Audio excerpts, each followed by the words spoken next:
On November 3rd, 2023, we saw Mongraal return to Fortnite during the OG season, and to the shock of many, he decided to continue playing going into Chapter 5, competing with none other than MrSavage. But ever since this duo has formed, everyone has been wondering if it is even possible for them to ever win an FNCS. Now, it's no secret, both of these players are veterans when it comes to competitive Fortnite, starting their journey way back before the World Cup even began. In fact, Mongraal already has an FNCS championship title to his name, winning back in Chapter 2 Season 4 with Mitro and Tayson. But Savage, on the other hand, has still yet to earn that title, only being close to it once back in Chapter 2 Season 6 when he placed second. It's not new news to anyone that Mongraal took a very long break from the game before returning. However, Savage has always been around. We've seen a bunch of times where retired players will come back and compete in an FNCS together, but understandably, it doesn't work out too well for them. However, Mongraal and Savage are a very unique case. Back in his prime, everyone knew Mongraal as the crazy fragger with insane mechanics, but nowadays that playstyle simply doesn't work because of how much the average player has improved. But he's been able to adapt surprisingly well. This was because of one main reason, and it was the simple fact that Mongraal has matured. Before, he was just an energetic kid playing video games for fun, and now he has completely changed, which you can tell from just his dedication to fitness alone. And this all is very important. Mongraal has been able to bring that knowledge of how much you need to be disciplined and dedicated from his experience in the real world, and now bring it into how he plays Fortnite. And don't get me wrong, Mongraal is still extremely mechanical considering how long of a break he took. However, if you compare his gameplay now to how he played before, you can see that he is much more calm and collected. On the contrary, Savage's playstyle has never really changed. He has always been known as the super smart IGL with crazy mechanics, and if anything, he's only been able to improve all of these attributes. And well, throughout this entire chapter, he's been in his prime. You can ask pretty much anyone and they'll agree, we've never seen him look so good. But that brings up an important question. If Savage is truly in his prime and wants to win an FNCS, why play with Mongraal? Everyone can see that Savage is overall a much better player than Mongraal, and he can definitely find a really good teammate who he could possibly win with. However, this question has a few answers to it, and the first is that they are straight up just good friends. Whenever they're playing together, you can tell they are having a good time poking fun at each other. A lot of viewers and people on the outside will overlook the fact that vibes in a duo is a crucial aspect of players succeeding. We've seen time and time again a duo look insanely good on paper, but simply not mesh well when it comes time to actually play. And a side note here that not many people really thought about is that if Savage didn't even decide to duel with him in the first place, I really do think Mongraal would have been completely done with Fortnite by now. Another reason for them playing together that most viewers might think is the main motive is the fact that their numbers have been insanely crazy. Throughout all social media platforms, they've seen a huge increase in viewers and followers. And well, they 100% have made more money dueling together than just straight up winning FNCS, let alone playing with someone else. With that being said though, this definitely is not the reason for them playing together. Obviously it's a nice little result of it, but I think it really just boils down to the fact that Savage has been around for so long and has played with so many different teammates that now he just wants to grind it out with a close friend and see how far they can go. Now I keep going on and on about a whole bunch of different factors of them playing together, but how have their placements actually been, and is there a world where they could somehow win FNCS together? By the way, if you made it this far, make sure to subscribe because we're trying to hit 100k by the end of the year. In Season 1 of Chapter 5, no one was really sure how everything would work out, and in everyone's eyes, just making the grand finals was the end goal. And well, with the help of the perfect script, in the end, they would just barely inch their way into grands. However, the finals didn't end so well for them. This was mainly due to them being contested the entire tournament, which resulted in them finishing in 39th. This was still an insane accomplishment though, and heading into Season 2, they were hoping to do even better. This wouldn't end up happening. Throughout the entire season, Mongraal just wasn't super motivated, which resulted in him not grinding as much. And because of this, their placements just weren't up to par compared to last season. In Cash Cups, they were really struggling to even break the top 1000. Now, FNCS did end up being much better, but in the end, they weren't able to make it out of the lower bracket semifinals, just missing out on the grands. This was tough for them, but at the end of the stream, Savage would announce that they were still going to stick together, and heading into Season 3, they were about to have a massive announcement. By now though, all of you should know the news, and it was that they were coming over from Europe up to now compete in North America for FNCS. This was for two main reasons. The first is that overall it's easier to make grands competing on NA versus EU. However, it's the second reason why they actually decided to make the move. The FNCS Global Championship will happen this September, taking the top 50 best duos from around the world to compete at LAN for $2 million. And this is the last chance for teams to actually qualify. In both EU and NA, the top 10 teams who haven't already made it will officially qualify. And well, again, it's definitely easier to place top 10 on NA versus EU.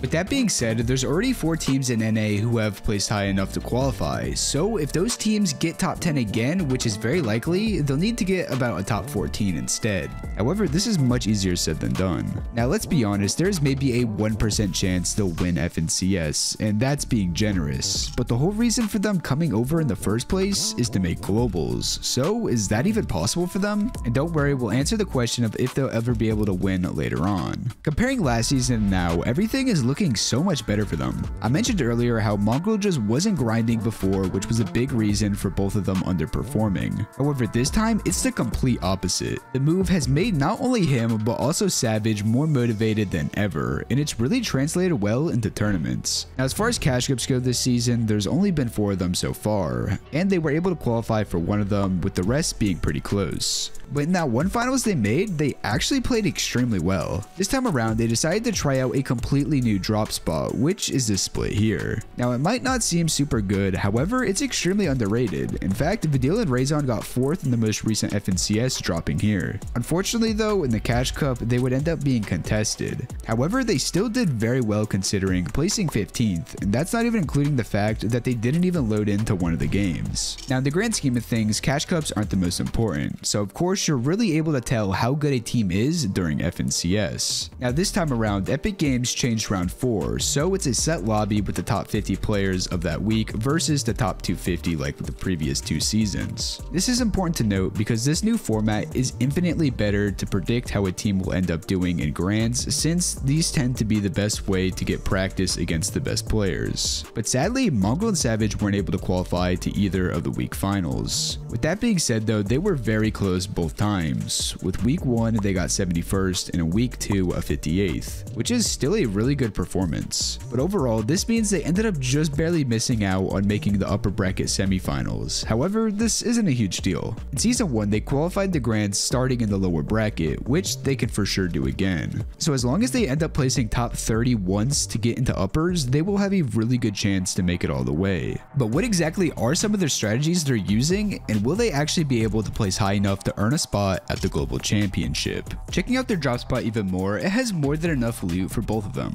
On top of that, there's a bunch of places where they can farm metals, so their materials will always be good leaving here. Since they're in this new biome as well, there's a bunch of slurp cacti they can use, which means any shield they find, they can just save. And these plants will play a crucial role in their performance later on. This drop does have one massive problem though. Since it is quite a large split, in order to loot everything efficiently, they have to go separate ways, which means at times they will be really far away from each other. It also doesn't help that there's already a bunch of teams landing around them. This means there will definitely be times where one of those duos around them tries to go for a sneak play while they're very split, so that could really mess them up. And keep in mind, just south of them is Peterbot and Poyo claiming the mythic POI, so if they do get into a fight, they're gonna have to be very careful for that third party. However, if they're able to avoid this, they'll be looking extremely good.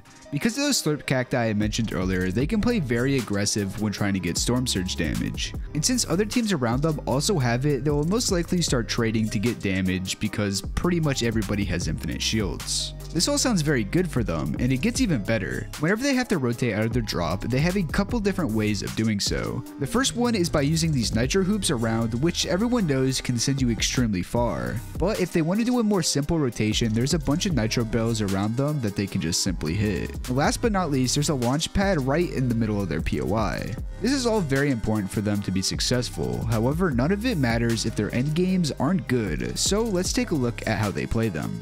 Now this is somewhat hard to say if they're actually going to do this going into grands because the meta has changed a lot over the season, and the only set lobby they played was very early on. but I think we can still get a pretty good grasp of what they do.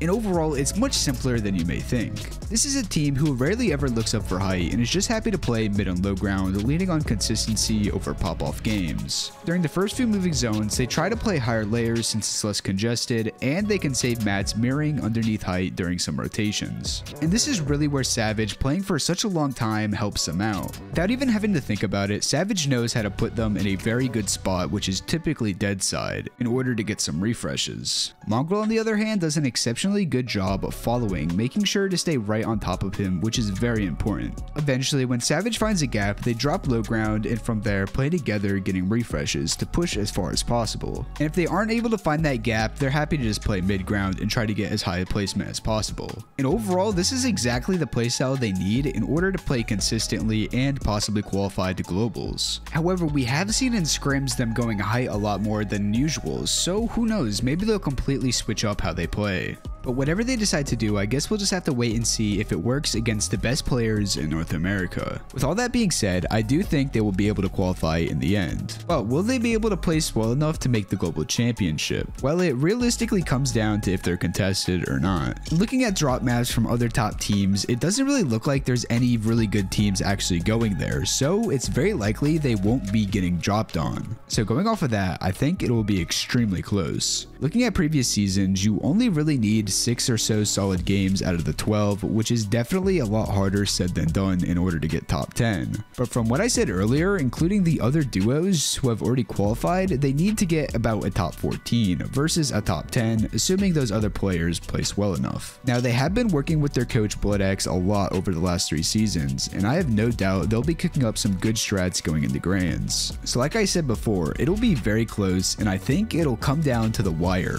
possibly being left to that very last game. With that all being said though, I really do hope they make it, since it would be the end of the perfect script. Now, what I covered so far mainly focused on this season, so let's finally answer the question of will Mongraal and Savage ever win an FNCS? Well, I'm sad to say it's a no. There's so many other top teams that are way ahead of the skill gap, and it would be pretty much impossible to catch up to them. On top of that, as much as everyone loves seeing Mongraal return, I think his time in Fortnite will be coming to an end very soon. Personally, I was really shocked to see he even continued playing after his initial return, let alone for the next 3 seasons. So when we inevitably go into Chapter 6, I feel like he'll be over the game by then. However, if they do end up making the global championship, I could see this really motivating him to do even better going into that next year. But at the end of the day, it's hard to say, and as of now, I don't think he even knows what his future in Fortnite looks like. No matter what happens though, Mongraal and MrSavage's time together has been iconic, and hopefully down the road we'll see them continue to play, and who knows, maybe they'll shock the world and eventually win an FNCS. If you enjoyed this video, make sure to drop a like, subscribe, and check out these videos here. Have an amazing rest of your days. Peace out.